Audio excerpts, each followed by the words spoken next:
Welcome, everybody, to Hi. Sophia Rising. Hi, Lee. Hi, Oonagh. Happy Mother's Day. We're recording this on Mother's Day. I know this is my Mother's Day gift to myself.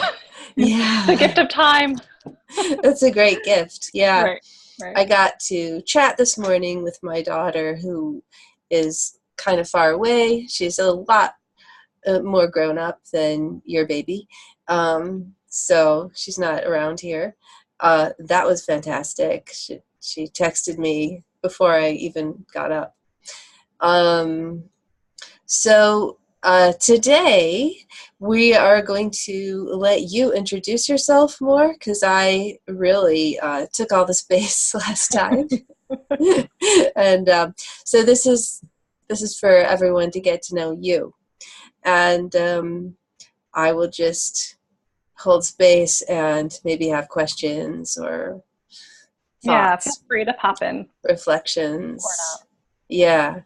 So I'm excited so um, let's, yeah, without further ado, here's Lee. I'm bowing. Thank you for the introduction. You're welcome. Um, well, I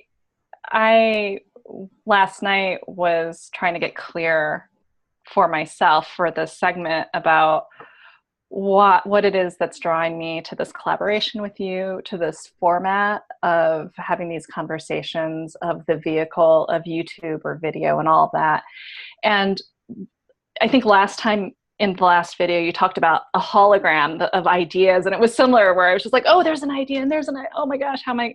And the one that just kind of came to the forefront, and I think it's a good place for me to start, is that I have a young son, a 2.5-year-old, and I it's like I feel almost like a mandate to learn how to live, breathe, create authentically and with integrity.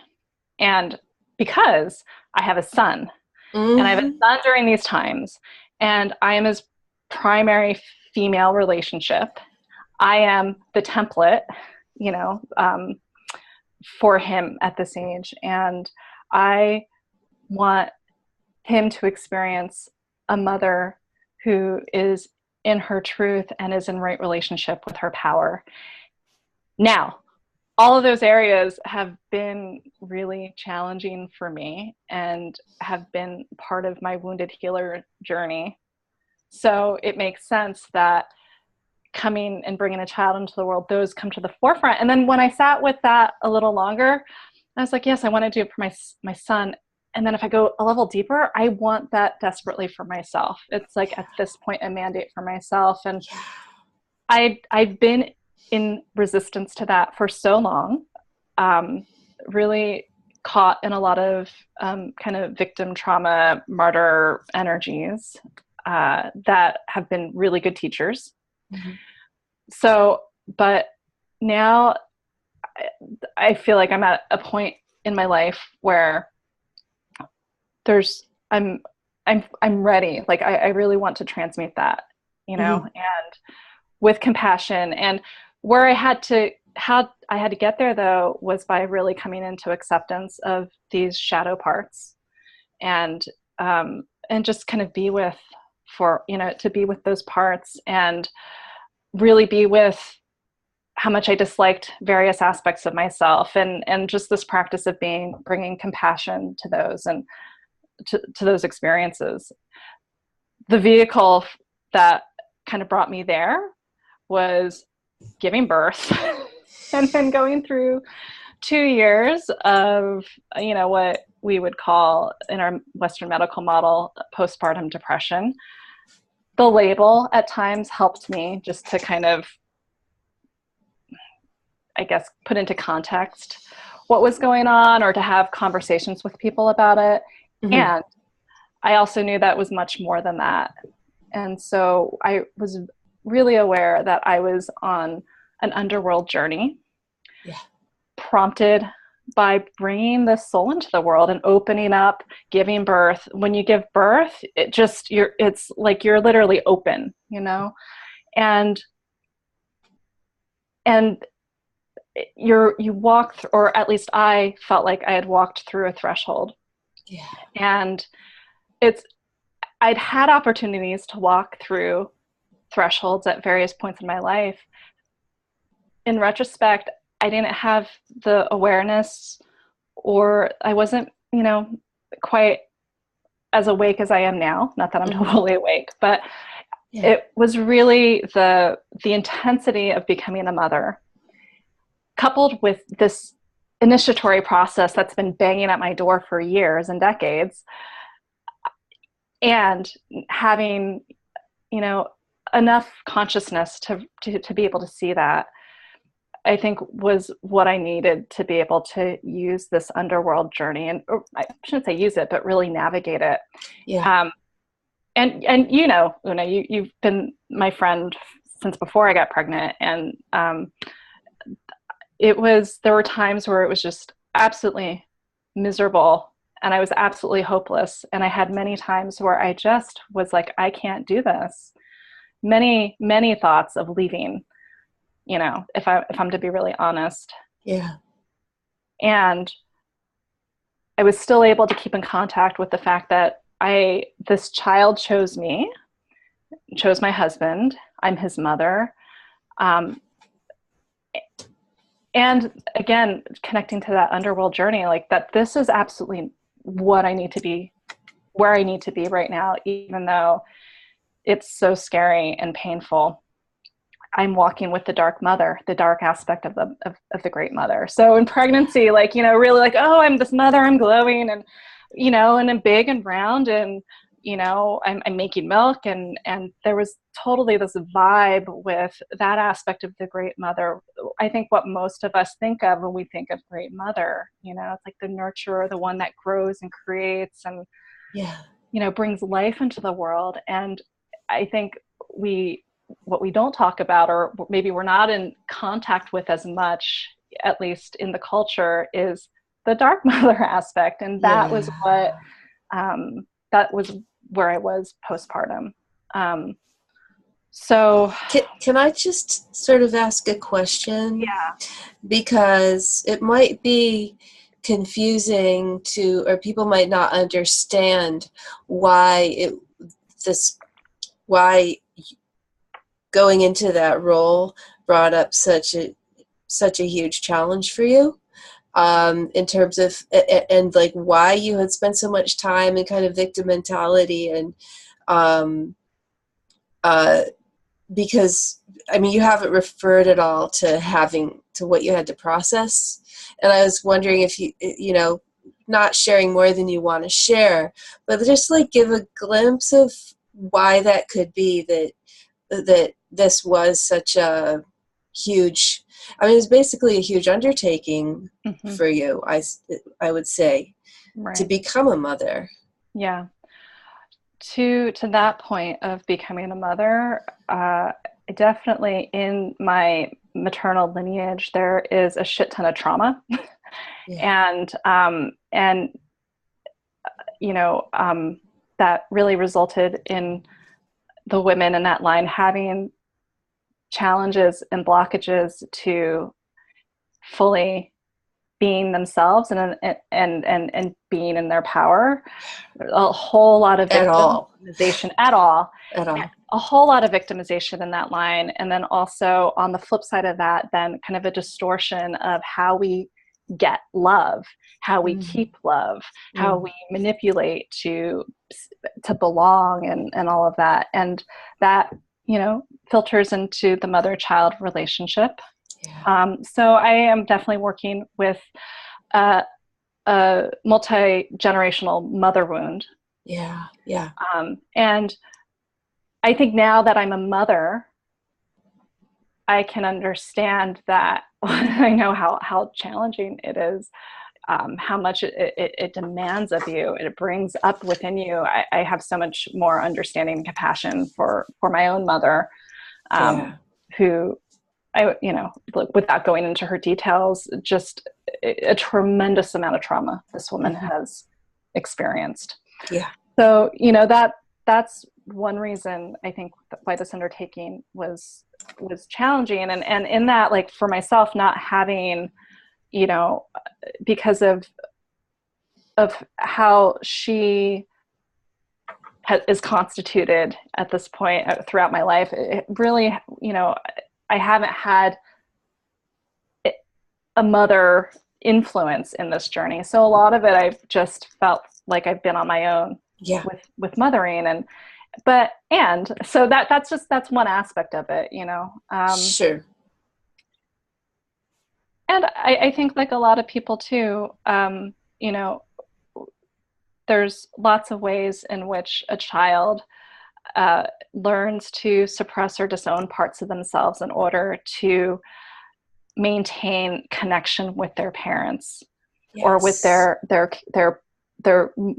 main provider, whoever that is, the person that they literally need to survive. Yes. They will do anything to maintain that connection. And I, you know, again, generationally, I think it's, you know, been rarer for families and children to grow up in homes where everybody really understood how to be with feelings and how to be with experiences and how to be with truth. And if you don't know how to do that for yourself, you don't know how to teach that to your child. Yeah. If you're not aware of it, you know, or if you're not kind of vibing on that level or in process with it in some way, you know, it's going to be very hard. Yeah, so. I agree with you very much, because our culture is about cutting us off from our feelings so that we can be exploited. Yeah. And that is, you know, this return of the divine feminine power, and that's exactly what we're getting back in touch with: our authenticity, our feelings, our ability to actually be ourselves, and that much of that is through feeling. Right. And yeah. And that, to bring that back to the you know, the postpartum journey that I'm talking about, like my experience of it was exactly that. And I feel like the dark mother aspect of the divine feminine was really coming. I was experiencing so much rage and anger. Yeah. And I did not know what to do with it. Yeah. And that anger was all that had been suppressed. And it wasn't just mine. Right. It was like what had been suppressed for who knows how long in the line and in the collective. Yeah, thank you for doing that for the collective, by the way. If no one thanked you yet. Thank you. No, nobody's thanked me for being like a raging bitch. I'm thanking you now. Thank you. So, like, you know, like when I was in it, it was really hard to stay connected to this perspective 100% of the time. In fact, often I felt at a loss or disappointed or ashamed with myself, but there was enough of me that could bring that perspective in. And I think I had enough friends like you who could really get that, where there was mirroring and there was like a container in these few relationships that I had where I could go there with them. Yeah. And so that kind of created a crucible where a lot of the alchemy could happen, you know? So I don't know, I'm going to start another channel focused more on mother things, called Frequency Mama. And I think I'll go more into this, but just going through like postpartum, what we would call postpartum mood disorder, it, to me, in my experience, and as we're talking about it right now, it just felt like, again, like a way that the divine feminine can come in and call attention. So there's a way, I think, of reframing a lot of what new mothers are experiencing. We would look at anger and rage as, well, that's a symptom of your postpartum depression, right? Right. And yes, from that model, the way I felt was like, this is like calling my attention. This is wanting to be reclaimed and integrated and expressed, right? So yes. I feel like it would be useful at this point for the people listening to know that you are trained as a psychotherapist. Oh, right. We haven't mentioned that. I am trained as a psychotherapist, and I've worked also as an expressive arts psychotherapist. And when I was doing my psychotherapy work, I was really a transpersonal psychotherapist. So really working, bringing into the fold the spiritual and the energetic aspects of human experience. And I also did a lot of work with, journeying and working in slightly altered states, guided meditations, in order to be able to access, these parts of ourselves and our parts of our knowing and our experiences that we can't quite just get verbally, cerebrally. So, and you have classic shamanic studies under your belt. I did, yeah. Also, yeah. So that's good to say. Yeah. I forgot to say these things. Yeah. They're just kind of all in there. Yeah. I have all that, and I found myself in so much like darkness. So, it's you can have all that stuff, and you come into these periods of life where it's and there it is, and what are you going to do with that when you feel like you're just barely holding on? But I do think that background really did benefit me a whole lot. Yeah. And so yeah, I've done the last couple of years during this, I've done a shit ton of shadow work. Like, I really was starting to apply what was more of a cerebral knowledge of, I should be self-compassionate. Well, that's really hard. That can be a hard thing to really embody for somebody who doesn't have a model or a template for that. And if there are younger parts that are stuck, or anyway, it was something that I knew I really needed, and it's taken me several years of practice. And I feel like this last underworld journey really, it was no longer a choice. Like, I had to sit with and be with. And there was something around mothering where you're sitting with and you're being with your child in their anger, in their fear, in their joy. So yeah, I don't know. Where are we going?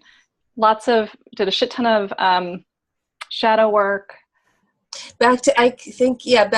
Circling back to why you want to have this show. Right. So, thank you. Yeah. I would say, over the last 6 to 9 months, things have shifted, and I definitely am on a return journey. And on the return, it's for me, it's definitely an integration phase, right? And so I'm just starting to kind of collect these experiences and integrate. And what feels really important is, like, as part of the return, is returning to the community with, what I've learned or what I've seen or perceived. It just feels really important to come back into community, and to put into practice the transformation or the seeds of transformation that have been sprouting. So, for me, that is putting into practice, truth, authenticity, being in integrity, service. I could go on and on. So this channel and what we're doing here, I don't know. I can just say that it just feels like what I need to be doing as part of, to complete or to really seed this initiatory journey, and to, again, bring it back to the community so that it can ripple out. I know that there are other people out there who have experienced dark nights, whether it's postpartum depression or a divorce, or they're going through a spiritual crisis or whatever, and you're not alone, and there's purpose to it. There's gold in there. That I can promise you. I don't know that I could have promised that to anybody before. Yeah. I might have said it, but could I promise it? Yeah. Did you feel it? Did I feel it? No, but I do now. And there's something truly alchemical happens, can happen, and it's there to happen for us. Yeah. And so if this channel, if one person resonates with it and it helps them feel like they're, they're met in a certain way, or a part of their experience is validated, or they get an idea, like to check out some resource, and it's going to be just the thing that sits with them, or whatever, that would be enough for me, for this channel. And in terms of the content with the Sophia Rising, with Great Mother, I just spent 15 minutes talking about birth and postpartum. It's like that mother divine feminine energy is just so up right now, I think, in the collective. And I think in order to, I talked about integration, and I'm in this phase of integration, but I think collectively, this kind of work, internal work, will feed into the collective. And there's a huge split, like in what we see in the culture right now. And I just think there's so much opportunity for integration, at that bigger level. And so the more people who are feeling that and vibing with it, I think the more it's going to, right now we're seeing a lot of things surface. We're seeing all the shadows and the boils surface right now on our sociopolitical, map and cultural and cultural. And okay, so what can we do to meet that, to own those parts of ourselves that are actually vibing with that we don't want to think are vibing with it, but it's like that's the only way. Otherwise you're going to be in like self-hatred. So culturally we're in our underworld journey, I guess. We are. I mean, that's what I feel. I'm sure there's other perspectives. I mean, you can see it as a cleansing, but it's again, it's what we need to experience the truth of what we're carrying around, so that we can transmute that into wisdom and tools and gifts and wisdom, right? And acknowledgement of what needs to be healed, what needs to be changed, and right, find our feet.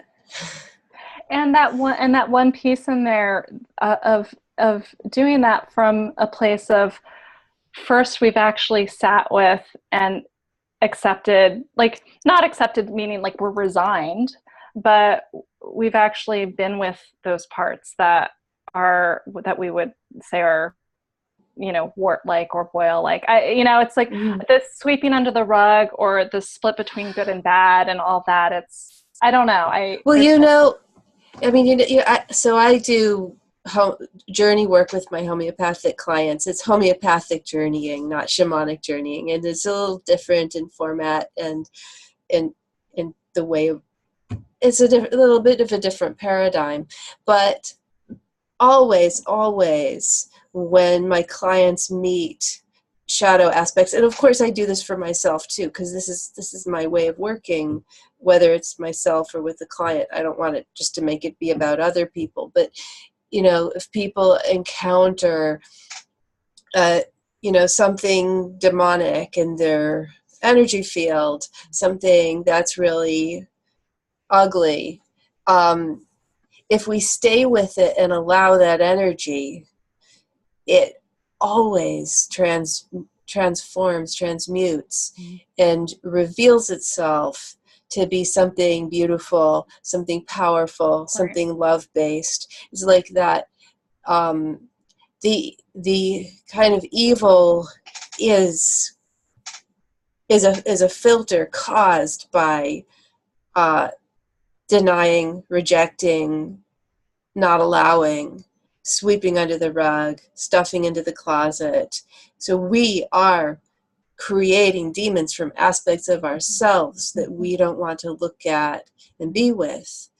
There's nothing wrong with any of our aspects. I don't, it's just, what are we doing with them? How are we showing up for ourselves? How, what have we decided is not okay and have demonized? Right. Yeah. So So that's the lead into gold thing. Yeah. That's the alchemy. Right. And I see it over and over and over again in just like single session journeys, Right. where something really, and because it may be that my client has the belief that this is an entity that like if they were working with somebody else, they would be trying to get rid of this entity, but or beasties or whatever, however you want to see them. But over and over again, like I just see that if you don't take a dualistic approach, but just be with and open your heart, be with and be loving, it changes. It may sound Pollyanna, but it works. And it not only works, but it'll be related to a physical symptom, which is then just also, like really bad pain can disappear in the course of this journey. Right. Right. Really bad, serious physical discomfort, symptoms. Right. Yeah. And the way that we come at it is we suppress the symptoms, right? Yeah, because the symptom, that's we're uncomfortable and we're in pain, and right. Yeah, our whole paradigm is about suppressing symptoms, suppressing what we shouldn't have to feel, what we don't want to feel. Yeah. We should take a pain pill. We shouldn't. Like, it's almost morally wrong to let yourself be in pain. Like, I've had people act like I was, a big jerk for not taking a pain pill. Like, we're so, I think it's mind control. I think it's brainwashing, but it's like, it's not okay to be in discomfort. If it's not okay to be in discomfort, then we cannot grow. We cannot grow. Because to expand from where we currently are is not comfortable. Otherwise, we'd already be bigger. We'd already be like God. Right. I mean, not that we aren't, but you know what I mean. We'd be all powerful, except that it's actually, no, we're not that comfortable yet. So each time we expand, we have to go through discomfort to get to the other side. So yeah, and I love when it is this big, like that whole hero's journey or journey through the darkness or the underworld.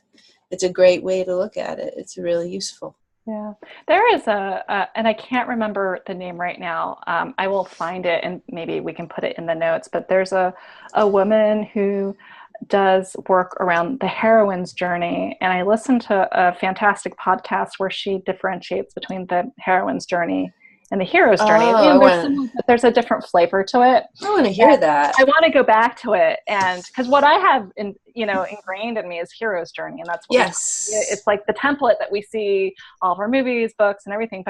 And there's this heroine's journey that has a slightly different flavor to it, Right.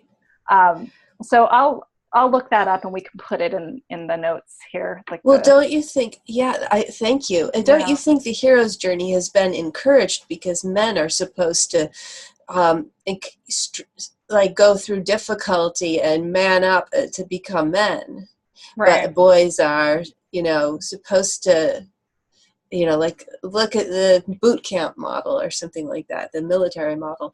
But women, we're not encouraged to grow into our power. So now I'm really curious about that. Right. Yeah. I'm of course forgetting because my memory is crappy. So my brain, but I'll get that.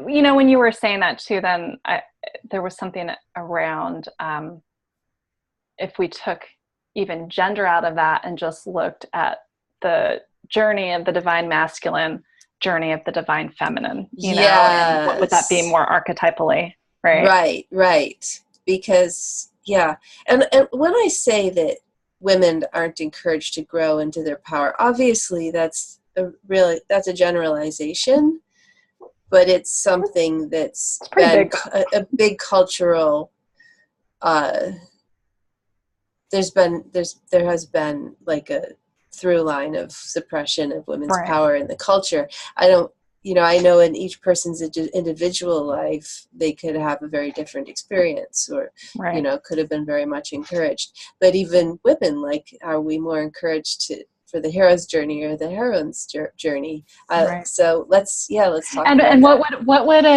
would the an integration of the two? What kind of journey would that be? Yeah, You know, right. like Yeah. The non-gender specific that journey. would have a long name. Right. Very important. No, but the integration of the masculine and the feminine, and if that in and of itself is, I'm just going to use hero's journey because I don't have another word for it right now. What does that look like, and who's doing that, and what does that look like embodied? I'm really curious because I haven't even thought of it really. But I was listening to this morning a channeling by Pamela Aralyn, on YouTube. We can put a link below. Yeah, and she's channeling Yeshua, and it was Yeshua and was it Mary Magdalene? I forget who else, but and they were talking about her bulk of the channeling is around the divine feminine calling to the divine masculine, and this piece around integration. So, I need to listen to that.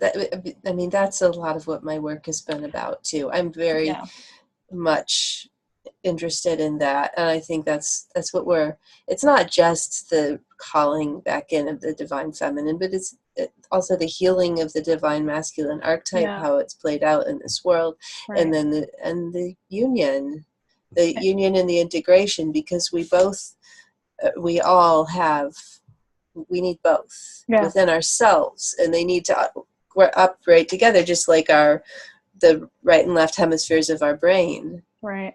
And that's exactly this, again, we'll link it, but this channeling that Pamela Aralyn did was talking about, like, really the divine feminine, the masculine integrating within oneself, like the integration that we have within, right? Yes, yes. It's not just about, the model of having a partner who's your, it is within.